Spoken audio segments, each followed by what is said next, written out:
Good morning, everyone, and welcome to this regional presentation of the document on CSE, evidence and developments on the youth, adolescents, sexual health, developed by Flaxo Argentina and the United Nations Population Fund, the Office of the Population Fund of the UN. Right now, it is key to have this document. It's a much anticipated document that includes evidence on the defense and advocacy of these topics in our countries. To begin, we'll give the floor to Alejandra Corao. She is the Regional Council for Reproductive and Sexual Education on the UNFPA for Latin America and the Caribbean. She will share with us the opening remarks. Good morning, everyone. It is a pleasure for me to be here and be in charge of welcoming you all to share this presentation on this evidence and developments on the health and development of adolescents and youth. I'd like to greet especially everyone in Latin America and the Caribbean who are present, connected today on this Zoom and YouTube session, especially those who work tirelessly in the CSE field and the sexual and reproductive rights. I'd like to thank the Health Secretary of Uruguay, Dr. Leonel Brioso, for being with us today. You yourselves are the foundation of the transformation in the comprehensive development sexual education. The document that we'll present today is the result of joint and robust collaboration between the UNFPA for Latin America and the Caribbean and Flaxo Argentina, our key partner, implementing partner for the past 10 years in this CSE program in the region. I'd like to also thank all of the members of the teams who made this possible. And I'd like to acknowledge in particular Beatriz Castellano, the researcher who, together with the Flaxa team, led this preparation, this work, and the study in itself. Her expertise and dedication have been key for us to be able to share these developments with you all. The study that we'll present today that sums up the evidence that took place in 2024 and that gathers historical background data of more than 10 years underlines how important CSE is in the health and development of teens, adolescents, and youth. Evidence is robust and it is spread throughout 4 areas: healthy sexual practices, prevention of unintentional pregnancies, prevention of HIV and other sexual diseases, promotion of gender equality as well. This report proves what we all know, that CSE is an essential tool because it's not just providing precise information, but also provides necessary tools for adolescents and youth can exercise their rights, strengthen their autonomy, and make informed decisions regarding their sexual life and their health.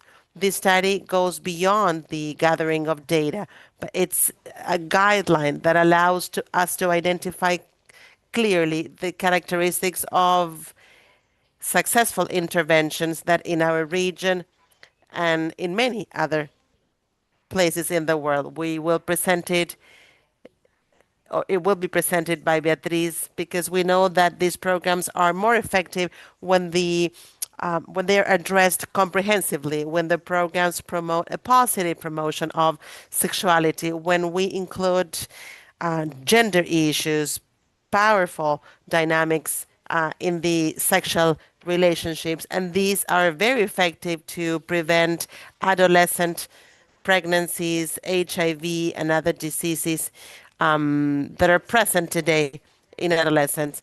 Today, the promotion is more effective when we also accompany this with the provision of services, when it is friendly, special, and these multi-component interventions that is related to this document is a lot more effective. For those who work in our region, this study is especially valuable right now, currently, since these relevant developments of science and good practices in Latin America and Caribbean are included, but also successful programs within and outside of this scope. When presenting this document, we reconfirm that CSE is a key piece in the promotion of the comprehensive development. The results of this revision need to support directly the creation of public policies and programs aimed at the prevention of adolescent pregnancies, violence, gender violence, and other public health challenges that can be addressed through CSE. We do hope that this study in this brief version and the complete version become a mandatory reference and the necessary boost that all these region needs, governments, CSO, educators, all of us reinforce our efforts when implementing CSE programs with the quality and focus that evidence proves.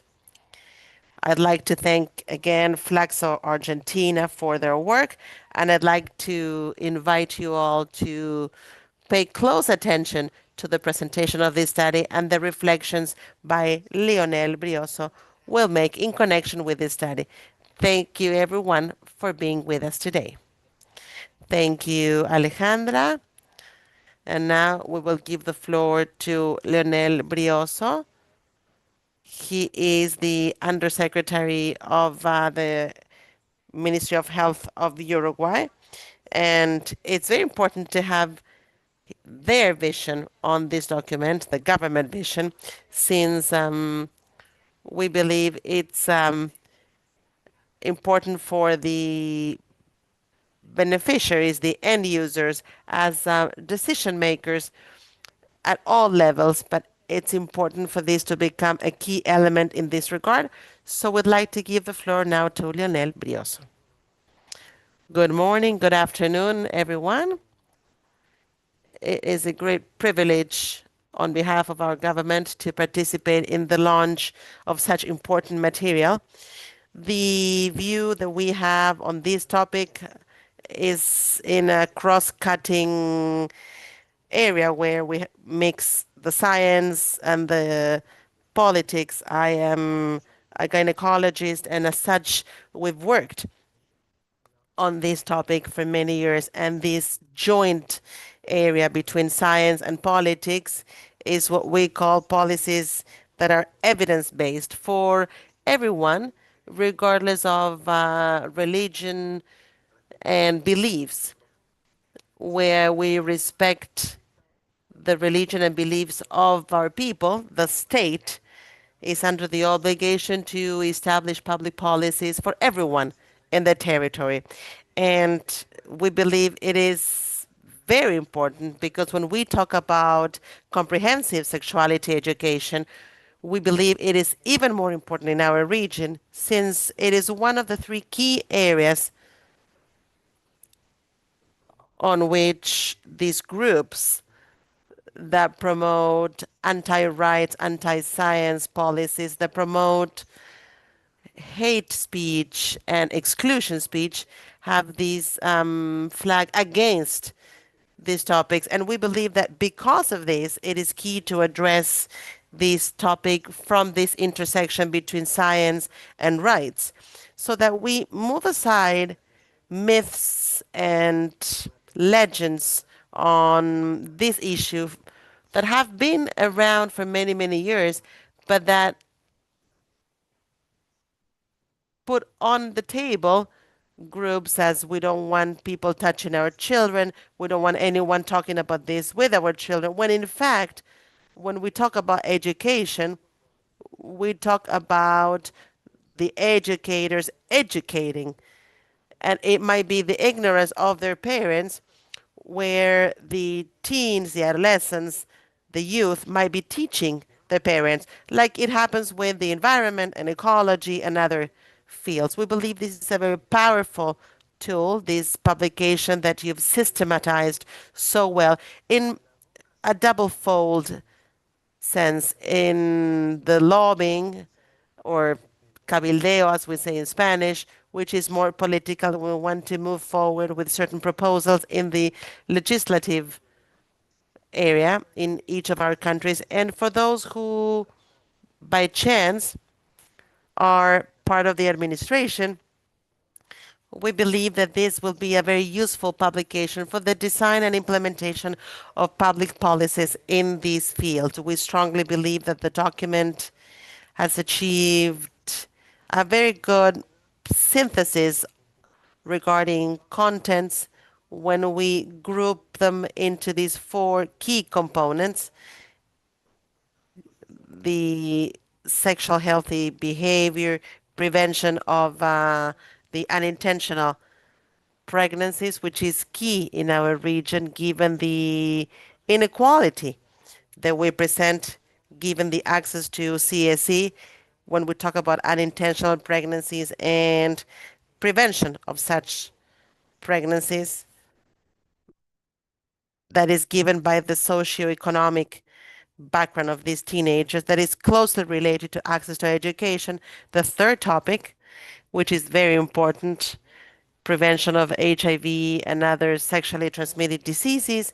And we need to speak directly about syphilis, which is the real infection that is re-emerging in our region, and that is taking a toll in our health system and the lives of hundreds of thousands of women and men in the region, that can be prevented from early years. And we need to remember that syphilis can eventually be treated with penicillin, but some effects cannot be cured when this disease is transmitted to the fetus.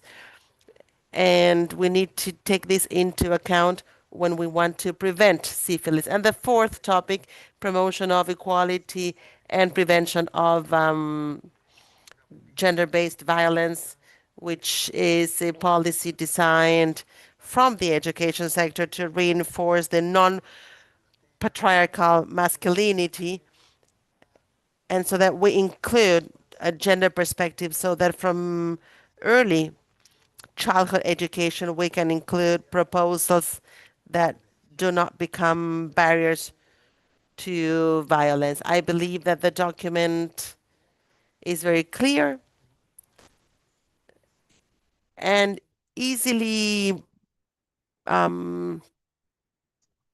replicable, because we can make this tool a powerful tool for our youth, for our adolescents, so that they can talk and strengthen their health, our public life, and our democracies. I would like to congratulate you all.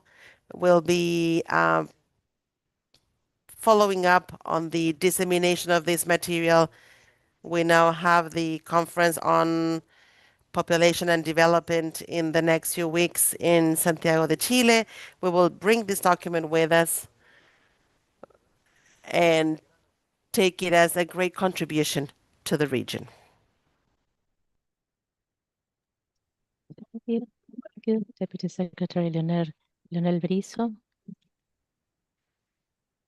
It's very interesting to see that all the highlights about this document is we're very enthusiastic to learn that you can use the document for evidence-based policies, and also to use it as an advocacy instrument for the governments, for the youth, and people that are implementing this topic from different spheres, in the educational sphere, in the healthcare sector. So it's very, very interesting. And we would like now to give the floor to Beatriz Castellar, who is the person that has led the study together with Flaxo, with the Flaxo team. So Beatriz, you have the floor. so that you can present it.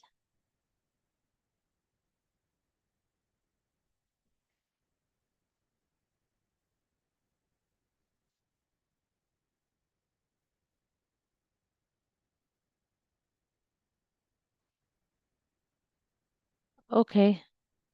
So can I continue, Karina? Yes, yes, of course, but okay. It's a pleasure for us to talk after having listened to Alejandra and Dr. Lionel Rioso. Because when you do this part with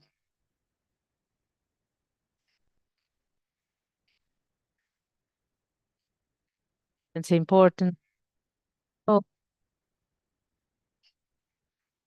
quality of life is very, very important. And so in this regard, I would like to highlight before starting that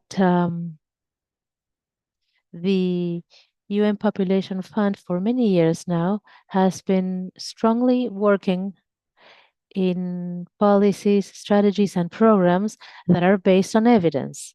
Even in a time that was very, far away from here in the 2000s, we we worked in Mexico building evidence to defend the comprehensive sexuality education and also reproductive and sexual rights. And so from that time, we do have a guideline, but then when we have found the regional office of the UNFPA in Panama, we have a new document to systematize evidence. So Alejandra, who is our advisor at the regional level, Alejandra Corao, was telling us, I want to revisit the topic of evidence. I want to update evidence. I want to find new things because we need to give it a new perspective to this. So Alejandra, I think your dream came true with the support of many people, Paula, Sol, Narvaez, because today we have a document that as we're going to see, the purpose of which was to facilitate access to scientific evidence and findings about the impact of CSE on the health and development of teenage and adolescents and young people, but particularly, as the previous speaker said, to support the creation of favorable social environments to implement policies and programs at the national level and also local level. So this and here that you will see how there were many, many publications that we reviewed and we analyzed in depth. And so in this study, perhaps more than a systematic review, it's not a systematic review, we didn't use that methodology. This is a set of evidence that throughout references and a narrative around each one of these publications, which is the most important thing that they provide, that they contribute. You can see that 34% of these have to do with the kind of work that is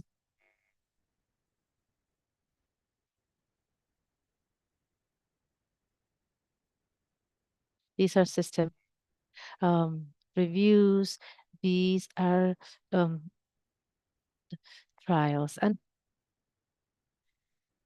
studies, investigations, evaluations, case study, and good practices. So this is the total volume of the papers reviewed, and there were thousands of references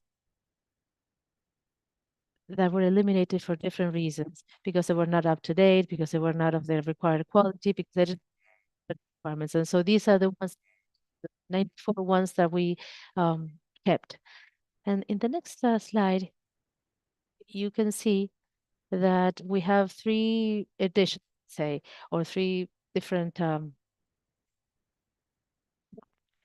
we have the summary, the complete report, infographic, which is being prepared right now. So it is very important to have at the same time these three documents and to use them at the same time because, as you will see, the report has four main areas, and in some cases, each one of those areas, according to the interests and the needs of the different countries, and also according to the social and political contexts of each country, these areas can work in an independent way. For example, uh, if we're talking about the prevention of adolescent pregnancies, where you have all the elements of the programs that can be successful to prevent pregnancies, and perhaps in many countries, the entry point for CSE is preventing pregnancies during the adolescence. So you can use these elements in a way that allows you to systematize the prevention. And so you can use the summary version also to be able to, as Dr. as my colleague said, you can do different lobbying actions with a different. Oh,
also,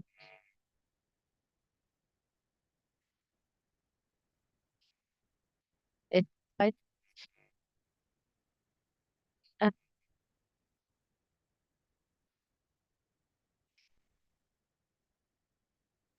uh, that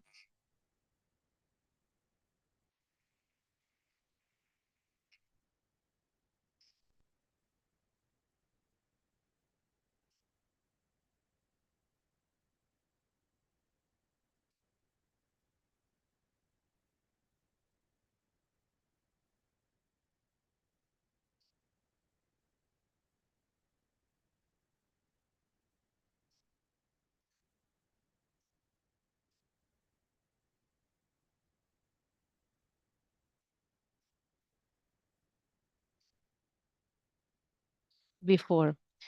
It decreases the number of sexual partners and risky sexual behaviors, and of course, the number of unintended pregnancies and also the STIs, including HIV.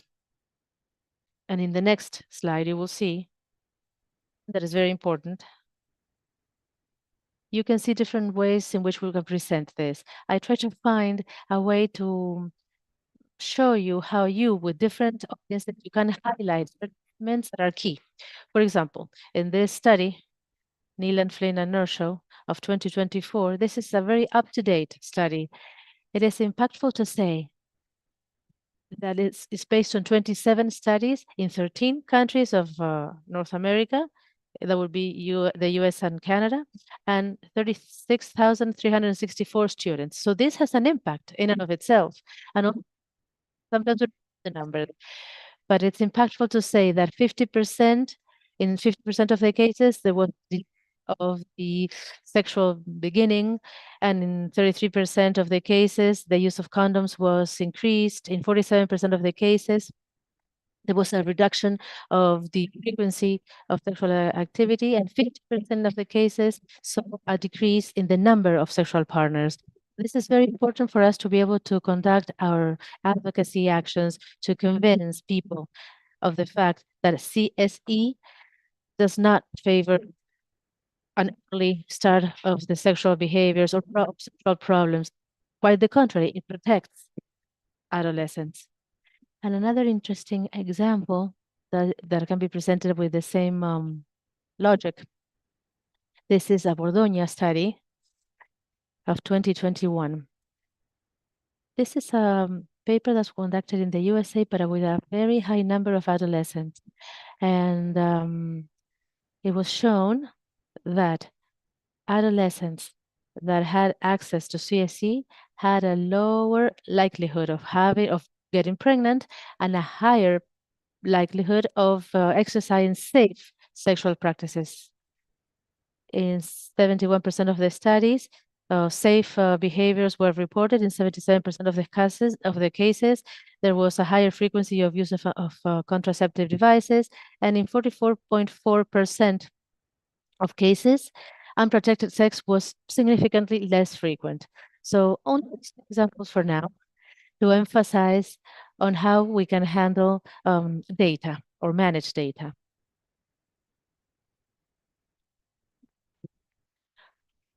The review, and this is something that was also mentioned by Alejandra at the beginning. So the research is intended to show that there are three main approaches in the case of successful programs.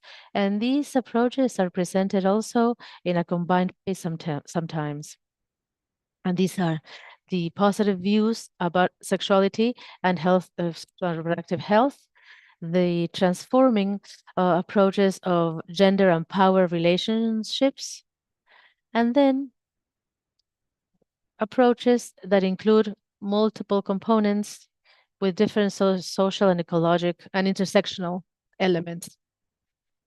And talking about the positive approach, we need to highlight the Saneva study of 2022 because they implemented a program in different countries around the world, and they found that including pleasure, desire in programs has a very significant impact. Why? Because it works better. You know, what is positive, what is good for our health works better than the fear of disease and the fear for dangerous situations. And when we deal with this in a positive way, the knowledge, the attitudes improve the use of condom, self-esteem, and decision of healthy and safe decision making, and also the reduction of ITSs and HIV are both reduced. And so in the next slide, we can see that this is one of the most important, or perhaps the soundest studies. Goldfarb and Goodman have decades studies that were selected, which included 17 countries, some in Latin America and the Caribbean as well. And here we can affirm and in connection with the gender approach, the transforming approach, the impacts that this approach has in sexual behavior, in the results of reproductive health, particularly regarding pregnancy rates and STIs rates.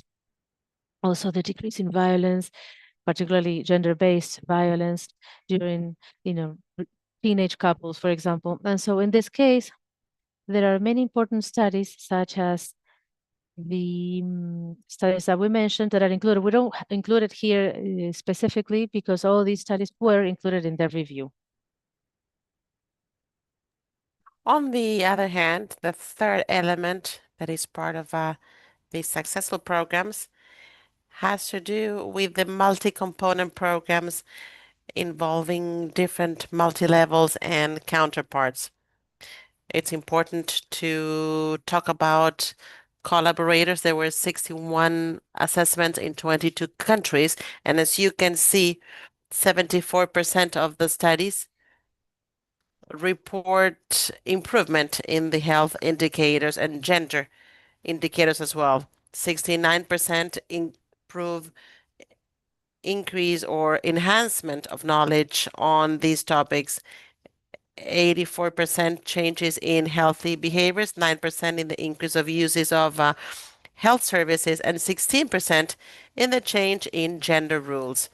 We also want to bring a Latin American example, and this is the National Plan for the Prevention of Unintentional Pregnancies in Adolescents in Argentina, called ENIA, and which in 4 years managed to reduce in a 49% the presence of pregnancies in adolescents.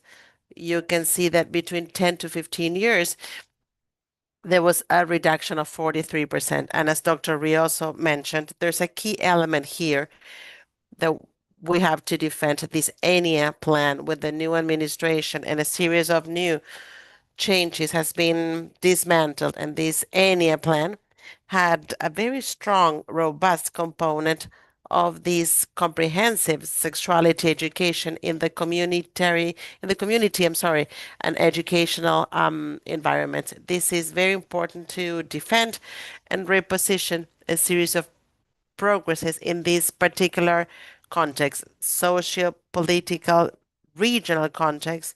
We see a decrease, a diminish of investment in these policies. There's also something worth mentioning that we're still claiming for. If you see the drawing, it's current, it's truthful in Peru. This purity pact, and this is abstinence until marriage. And then there's a different project that was developed in Ghana in Africa. But evidence proves that from the first studies in 2007 that these programs based on sexual abstinence are not effective at all. You can see on the next slide some results, particularly in the United States, where these programs have had very high standards of popularity. They've proven to be not effective in sexual reproductive education. And this actually proves to be vulnerable of certain rights and make the youth and adolescents make decisions that are uninformed in this field.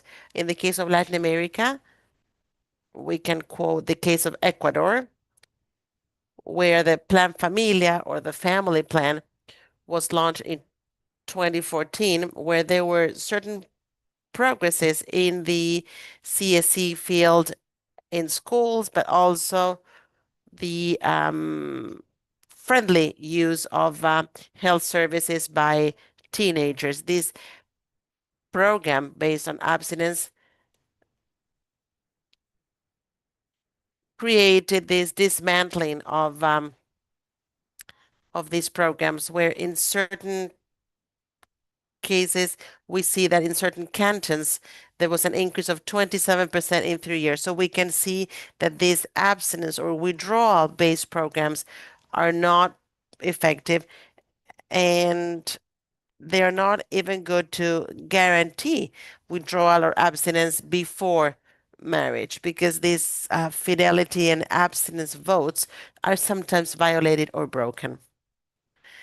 Another key element is the fact that CSE not only prevents adolescents, pregnancy, HIV, and other diseases, has also a very significant effect on healthy, equitable relationships to prevent this type of violence. On the next slide, we will see how this important study that has not been published yet, but that took place last year in Latin America, supported by Flaxo Argentina, we can see that the possibility of being a victim of gender violence decreases in 68% when teenagers and youth considers that a woman can always say no to having sexual intercourse. It reduces in 64% when these teenagers and youth feel safe when knowing how to behave before gender-based violence, and in a 19% when they're in disagreement with these social norms. It's very interesting to see, and we expect that this publication or this document will be published soon. You see that there's a special protective effect when we combine the fact that we participate in all sessions of CSE with the ownership of these norms that go against gender-based violence. In this case, the probability of being a victim of gender-based violence to a 74.5% and a frequency of 58.9% less of going through these experiences. So comparatively, the figures are not that different, but they allow us to be able to convince everyone of the importance of these type of programs. And once you have these elements, we can add this research study conducted in Argentina, where we see perceptions of the role of CSE in the prevention of gender-based violence in 5 provinces of Argentina. And we conclude that based on the contents learned, 47.8% could identify violence situations where they were part of. 50% in these groups happen within their friends, and 43% happen in the family environment. So this is key so that we can develop different tools, be able to confront and avoid violent situations. On the other hand, aside from these aspects on violence prevention, has to do with masculinities. It is very well proved that in Latin America there is a clear tradition of working these programs with adolescents and young people. We can see we have proved the role of new masculinities and the development of new masculinities in the prevention of violence, including violence based on sexual diversity. In the next slide, we'll see a very important study. Next one, please. The program H, which is a program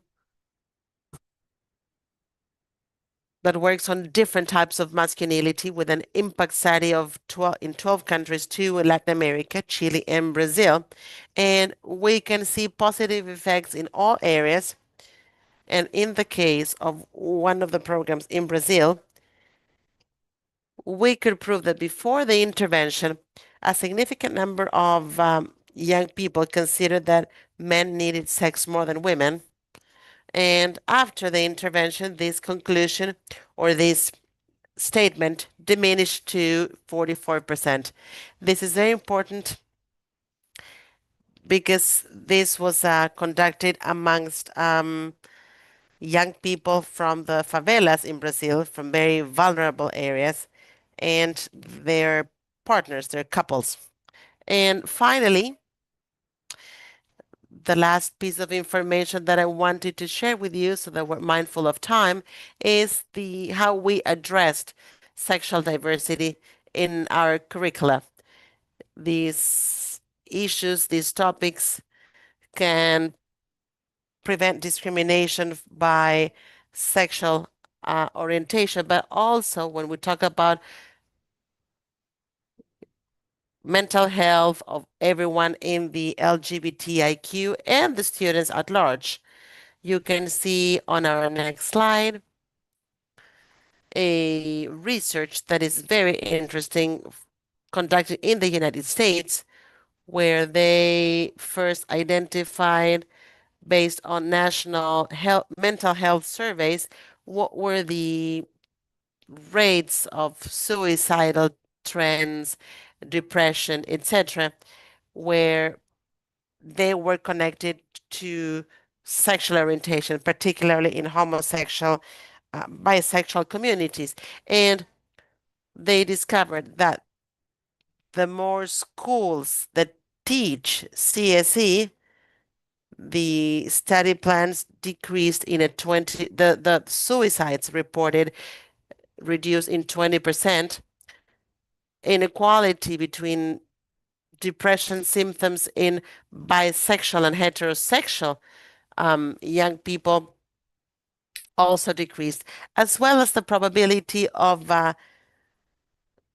gay or lesbian students become harassed by other students. So these are very important figures and percentages so that we can defend inclusive sexual education for these special groups in particular. So based on what we've seen so far and what we see in the documents, there's a series of recommendations for authorities, decision makers, etc. First of all, the need for contextualized evidence in the countries of the region. But what happens with Latin America? We don't have much evidence, good evidence in Latin America, solid studies, and we need this. We also need to promote the metrics of the effect, not just in prevention of diseases and pregnancies, but also in other results. For example, particularly when we talk about gender issues, we need to look for evidence on what other educational fields are looking for. Sometimes we think that mothers and fathers are in agreement with CSE. We think that the teachers, professors, do not want to teach CSE content, but what happens is that we don't have much evidence on what they think in these sectors. We also need to look for types of evidence that are valid for complex interventions, such as CSE. This is just an alert for everyone listening. The fact that to prove, for example, that CSE, comprehensive sexuality education, contributes to the prevention of teenage pregnancies, we need to manage intermediary variables. And that's why these cross-cutting studies are so important. When we produce a direct and mechanic type of education, we won't be able to include other factors that are important. We need to analyze all these documents that are part of these complex programs. And finally, what we're doing here, looking for efficient strategies to disseminate and use available evidence. You'll have three key products, including infographics and other types of documents. So very briefly, so far, I've presented to you with a summary of this document. Thank you, Beatriz. Your presentation was excellent and very, very clear. I think it gives you a prompt so that you can review the materials more in depth and with all these uses that she mentioned as to, well, how the information can be used to conduct your own advocacy actions depending on where you are, where you work. So thank you very much. And now I would like to give the floor to the Ministry of Education and Sport of Ecuador, Mr. Christian Salazar. He is the Deputy Secretary of Educational Development, because we want to see what the Ministry of Education feels, because this is the environment where Ecuador has been pushing, or from which Ecuador has been pushing this topic as educational policy, and we hope the rest of the countries can also replicate that model in different contexts. So we would like to give you the floor, Deputy Secretary. Go ahead. What a pleasure to be here. I just wanted to confirm that my audio and my video are working. Yes, we can see you and hear you very well. Thank you for this fantastic opportunity. I've been paying close attention to this, and I'd like to greet you on behalf of Dr. Alegría and Mr. Jose Antonio. They're working right now, so I'm here to share with you the policies and the topics that this entails. And so I would like to greet you all. It's very nice to see you, and it's very nice to feel that we agree on so many levels with the rest of the world. And so I want to convey to you our firm commitment of our state, the comprehensive protection of our children and adolescents is something that we have already discussed, right? And because of the consequences that certain decisions have, it's so important to have them in mind. We have to be mindful too of the challenges that we're facing that require decisive action. The indices of gender-based violence and pregnancies among adolescents. So we cannot address these with superficial measures. We need a primary prevention strategy that works from the roots. And that strategy is comprehensive sexual or sexuality education, CSE. Our policy is based on scientific evidence, particularly, as was mentioned, the CSE evidence and findings of the effects on health and development of young people and adolescents. This is with Flaxo 2025. This document validates the strategy of CSE as a pillar in the well-being of our youth. The 2025 report gives us a sound basis, and this is an effective tool to have this paper be a prevention strategy. The report also helps us think about quality and rigor. And so it only requires the implementation of these three main principles. This must help us teach young people to protect their rights, exercise their own rights, and protect and defend other people. Also using equality as a focus. Continuity and sequence. Prevention is not achieved with just a conversation. It's achieved with an educational process that is demanding, mandatory, continuous, and well articulated throughout the entire schooling. Participatory methods. Our curriculum has to use active methodologies that would allow students to practice and to apply crucial skills, communication and decision making in risk situations, identify them and knowing how to act in those situations. We're working on the training of our trainers and the adaptation of the materials to ensure that the model can be a high quality model and can reach all the corners of Ecuador. Right now, we have 55 courses that through the vision of our authorities, before we had them for the fiscal system professors that is state-owned or state-financed. But now this was extended now to all the teachers of the entire territory of Ecuador, and that's very good. Also, thinking about a life project, this becomes even more important. So we need to work on a more effective tool to mitigate risks.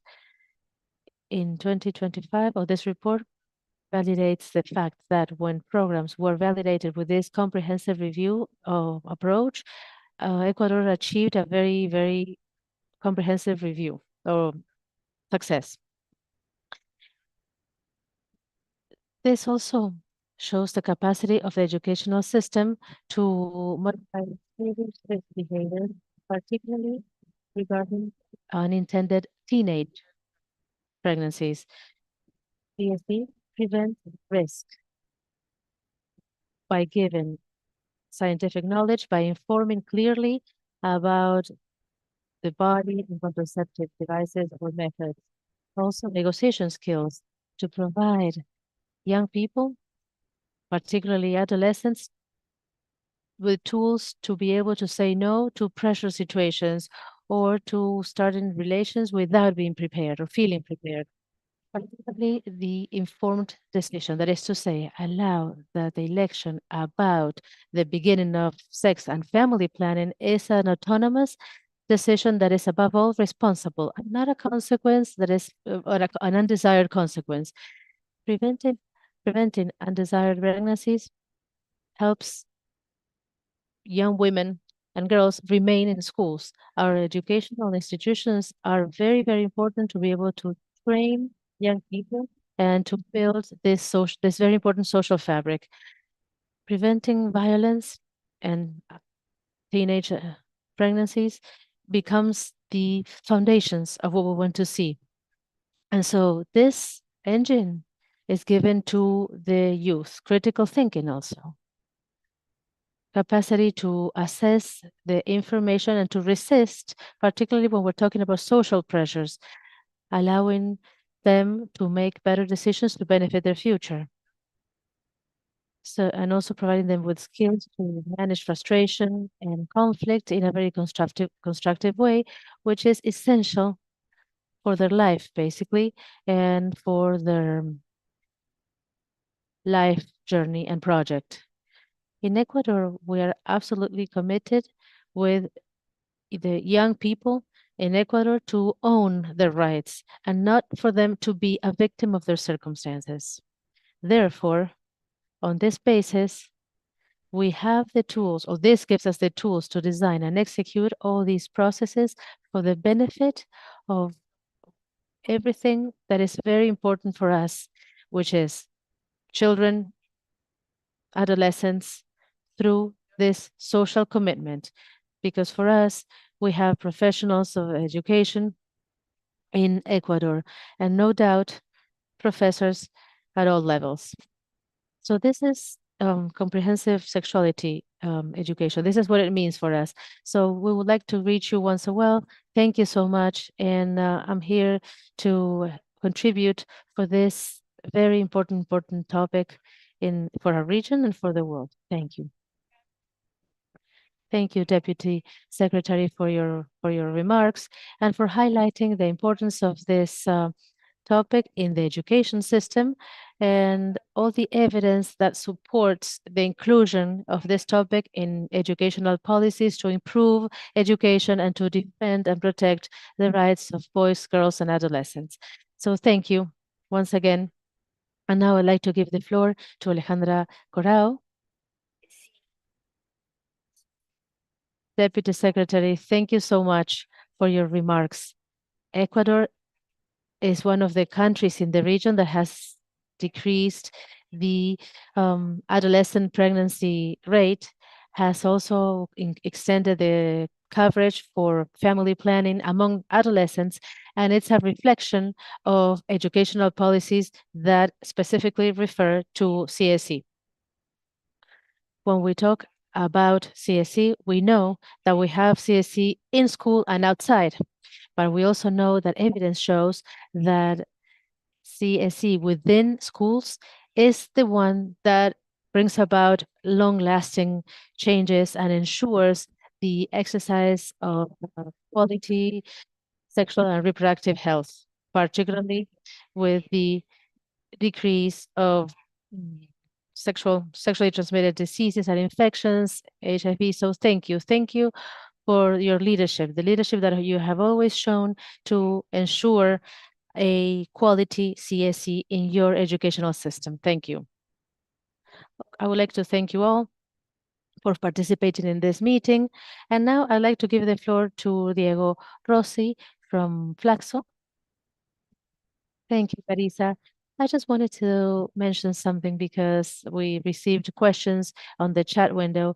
So the documents that were presented, the the complete version and the summary version, they are on the website of UNFA Lacro and on the Flaxo platform or website. They're very easily accessible, and then you will find those two documents. In the coming days, we also have the infographic that was also mentioned by Beatriz Castellano. It's being prepared. And so all those documents will be there soon.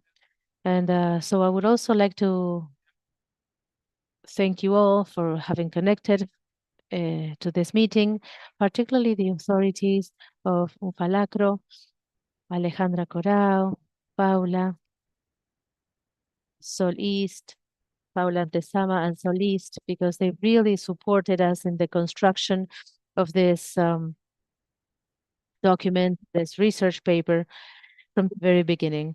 And also I would like to thank Beatriz, who is part of our team, gives it the support and the soundness that we need for this to be a quality product, a real quality product. So thank you.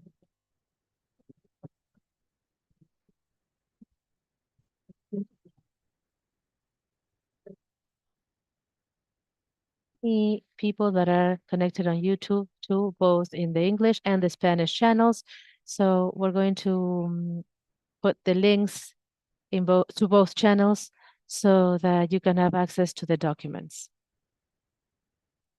So good morning to you all. And also one more thing is that the recording is going to be on the YouTube channel of Flaxo Argentina for those who haven't been able to connect today. Have a good day.